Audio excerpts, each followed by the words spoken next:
In a quiet and poor neighborhood, where the streets were narrow and the houses small, something very sad was happening. A little girl no more than 4 years old was trapped inside a rusty cage. The cage was old, with metal bars that were cold and hard. The girl sat inside, her tiny hands gripping the bars, her big eyes full of tears. She looked scared and alone. The sun was setting, painting the sky with colors of orange and pink, but the little girl did not notice. She was crying, softly, making quiet sounds of pain and fear. Around her, people walked by without stopping. Some looked the other way, some hurried past, and others just ignored her. No one wanted to get involved. Her clothes were dirty and torn. Her hair was messy, and her small body shook from cold and sadness. No one came to comfort her or help her. She was locked away like an animal. Far away from this lonely place, a rich man named Mr. Hassan was finishing his busy day. He was a millionaire and owned many businesses in the city. His life was very different from the people in this poor neighborhood. He wore a clean suit and expensive shoes. He had a kind heart, but often stayed busy with his work. As Mr. Hassan drove through the city on his way home, he decided to take a shortcut through this poor neighborhood. He did not know what he would find there. As he walked slowly down a narrow street, his eyes suddenly caught something strange. There, behind a broken fence, he saw the small rusty cage, and inside the cage was the little girl. She looked so helpless and scared that Mr. Hassan stopped in his tracks. His heart tightened. He could not believe his eyes. How could someone lock a child in a cage? How could anyone be so cruel? Mr. Hassan moved closer. He saw the girl's tear-streaked face and heard her soft cries. Her small hands tried to reach out to him, but the bars kept her trapped. Her eyes looked straight into his, full of fear and loneliness. Who could do this to a little girl? Mr. Hassan whispered to himself. He felt anger and sadness at the same time. He looked around to see if anyone was watching, but the street was empty. The neighbors were inside their homes, pretending not to hear or see anything. It was as if this sadness was invisible to them. Mr. Hassan knelt down beside the cage. "Hello, little one," he said gently. "Are you okay? Who did this to you?" Dardes. Girl looked at him but did not answer. She only cried more. Mr. Hassan reached out his hand, hoping to touch her, but the cold metal bars were between them. He wanted to open the cage and free her, but it was locked tightly with a strong padlock. He searched the ground for something to open the lock, but there was nothing useful nearby. His mind raced. He knew he could not leave her there. This was not right. "Don't worry, I will help you," Mr. Hassan promised softly. He stood up and looked around again, hoping to find someone who could tell him what was happening. But the street was silent. Memories of his own childhood came to his. And Mr. Hassan had a happy childhood. He had parents who loved him, and a home full of warmth. Seeing the little girl like this made him realize how lucky he was. He felt a deep sadness for the girl who had no one to care for her. He decided to stay with her until help came.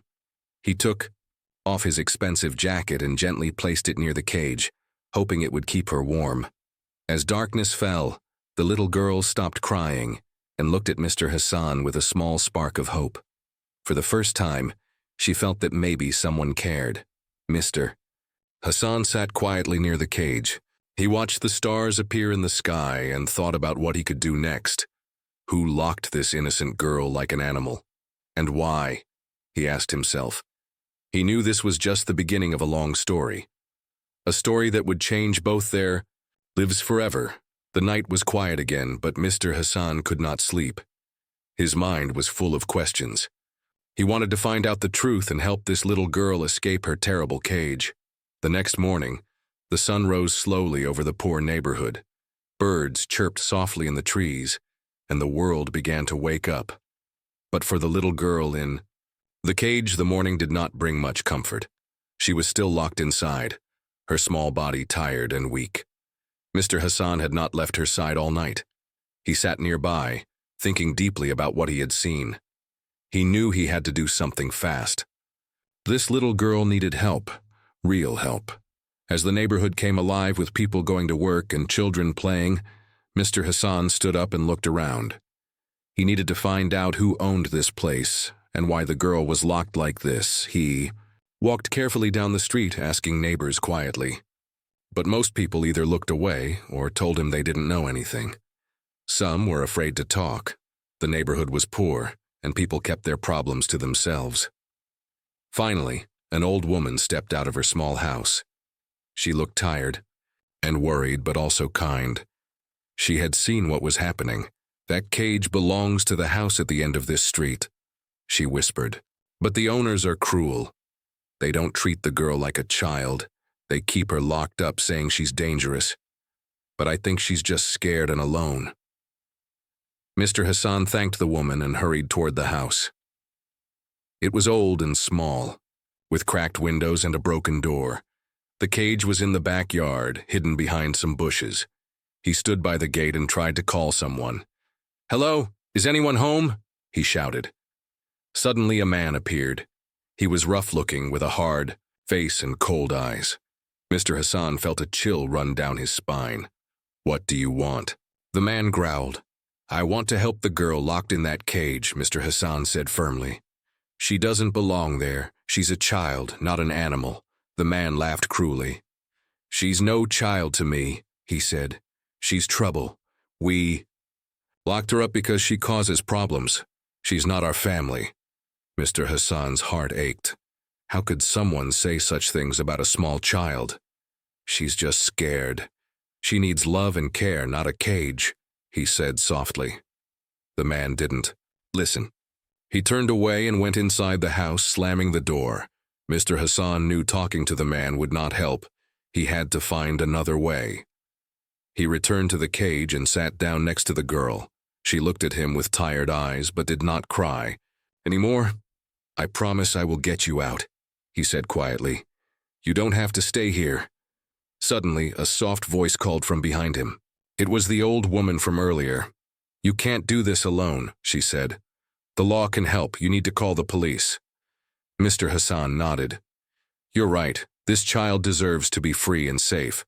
He took out his phone and dialed the number.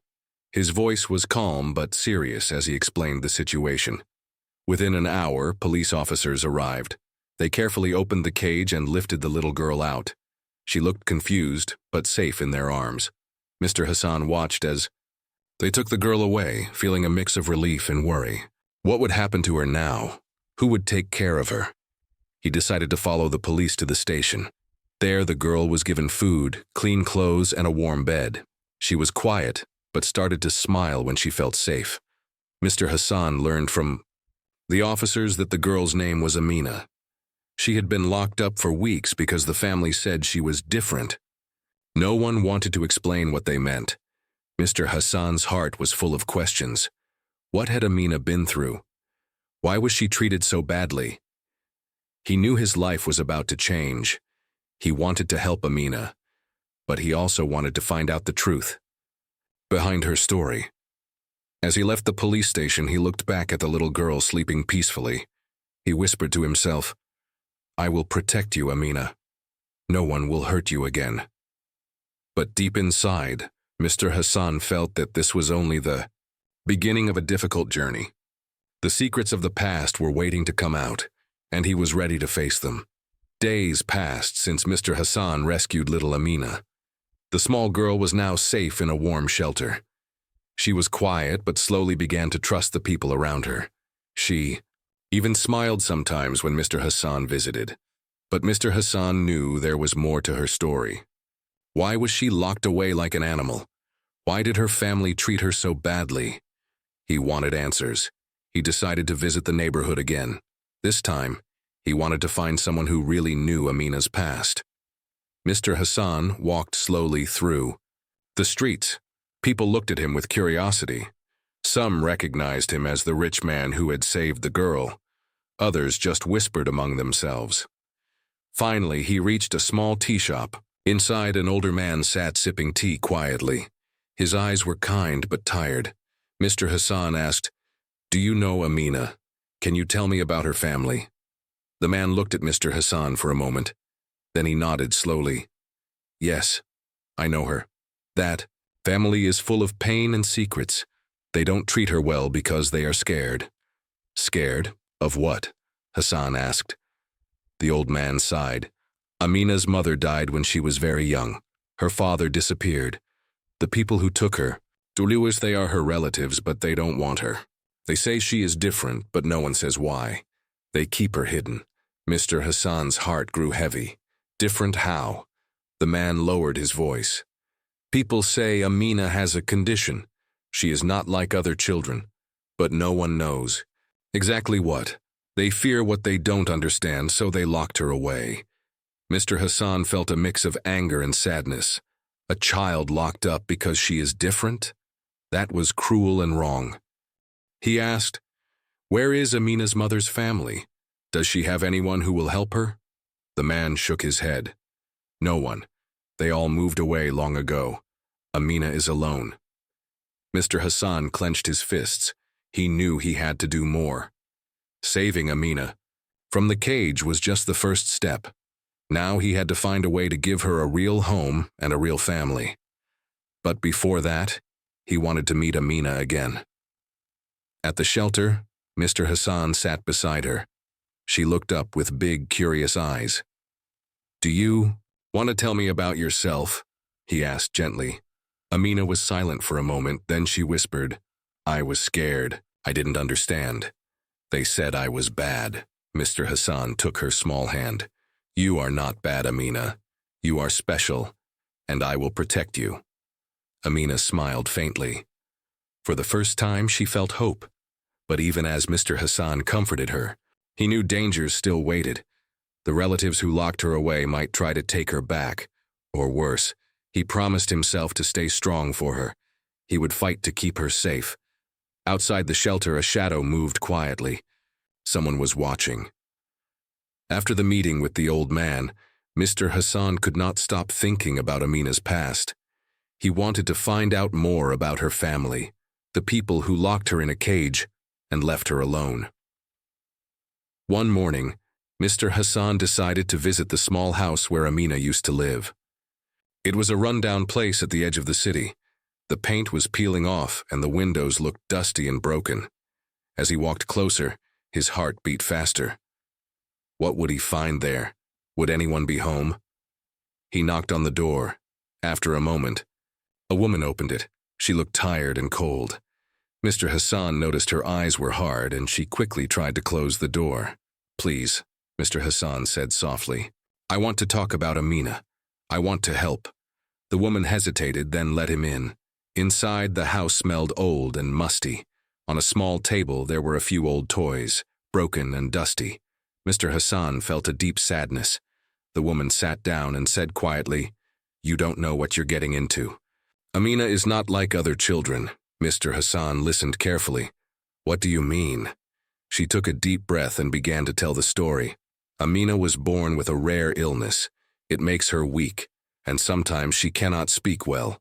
My family does not want to care for her. We are poor and she needs special help. We didn't know what to do. Mr. Hassan felt pain for the little girl. But locking her in a cage? That is cruel. The woman looked down, ashamed. "I know. We were scared. We didn't have money for doctors or medicine. The cage was to keep her safe from the street." "But it was wrong," Mr. Hassan nodded. "It was very wrong. Amina deserves love and care, not fear." The woman's eyes filled with tears. "I wish things were different." Suddenly, a loud noise came from outside. Mr. Hassan stood up quickly and looked through the window. A group of men were coming toward the house. Their faces were angry. "Those are Amina's relatives," the woman whispered. "They want to take her back." Mr. Hassan's heart pounded. He knew he had to act fast. He took out his phone and called the shelter. "Tell them to send help. We cannot let them take Amina."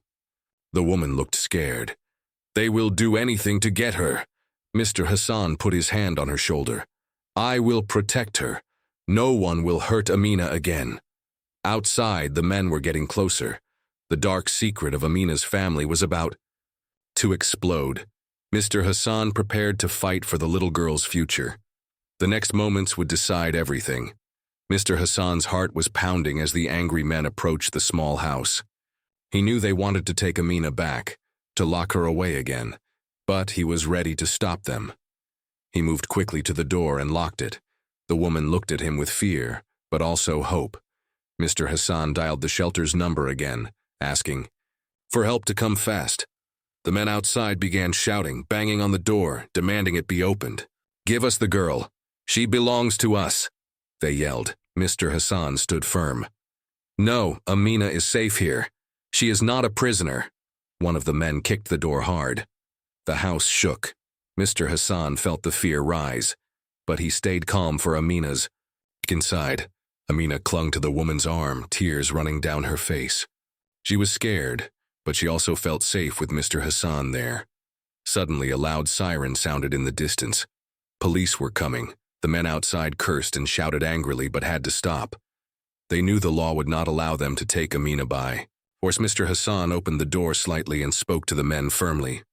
"If you want to help Amina, do it the right way, not by violence." The men grumbled but stepped back. The police arrived quickly and spoke to Mr. Hassan. After hearing the story, they promised to protect Amina. Mr. Hassan felt a heavy weight lift from his shoulders. The fight was not over, but this battle was won. Later at the shelter, Mr. Hassan sat with Amina and the woman. They were safe now, but the future was still uncertain. Mr. Hassan made a promise. "I will find the best doctors and give Amina everything she needs. No more cages, no more fear." Amina looked up at him and smiled weakly. For the first time, she felt hope. But Mr. Hassan knew that true healing would take time. The scars of the past were deep and there were many challenges ahead. Still, he was ready to face them all. For Amina. Days passed, and Amina slowly started to smile more. The shelter was warm and bright, a safe place where she could play and learn. Mr. Hassan visited every day, bringing toys, books, and little gifts. He watched her carefully. The fear in her eyes was fading. She was beginning to trust people again. One afternoon, Mr. Hassan sat beside Amina under a big tree in the shelter's garden. "You are very brave, little one," he said softly. "You don't have to be scared anymore." Amina looked up and held his hand. She wanted to say something but struggled with words. Mr. Hassan didn't mind. He knew she felt safe. Meanwhile, Mr. Hassan was working hard behind the scenes. He spoke with doctors and lawyers to make sure Amina would have a better life. He wanted to give her a real home, not just a shelter. But not everyone was happy. The men who tried to take Amina before were still watching. They sent threats, warning Mr. Hassan to stay away. One evening, as Mr. Hassan left the shelter, a shadow moved quickly behind him. A rough hand grabbed his shoulder. "Stay out of our business or you will regret it," a cold voice whispered. Mr. Hassan did not fear them. He looked at the man calmly. "I will protect Amina no matter what." The man sneered and let go, disappearing into the dark street. Mr. Hassan knew the danger was real, but his heart was strong. Amina's safety was more important than anything. Back at the shelter, Amina was learning to walk again. Each step was a victory. Mr. Hassan promised her a new life, full of love, hope, and happiness. The road was long, but together, they would find a way. The days turned into weeks. Amina grew stronger every day. Her laughter began to fill the shelter halls, chasing away the shadows of the past. Mr. Hassan watched her with pride. The little girl who was once locked away like an animal was now running freely, playing with other children. Her eyes sparkled with hope. One morning, Mr. Hassan received important news. The court had decided Amina would never have to return to those cruel hands. She was officially free. Tears came to Mr. Hassan's eyes. This victory was not just for Amina, but for every child trapped in darkness. He took Amina by the hand and said, "You are safe now. This world will be kind to you." Amina smiled and nodded. She knew her life had changed forever. Mr. Hassan also made plans to start a new home for children like Amina, those forgotten and hurt, where they could find love and safety. As he held Amina close, he whispered, You are my little miracle." Suddenly, a soft knock came at the door. It was the woman who had helped Amina before. She had tears in her eyes. "Thank you, Mr. Hassan," she said quietly. "You saved her life." Mr. Hassan smiled. "Together, we will save many more." Amina looked up and hugged him tight. She no longer felt trapped. She felt free. The millionaire's words had changed everything, and this was just the beginning of her new life, full of hope, love, and endless possibilities.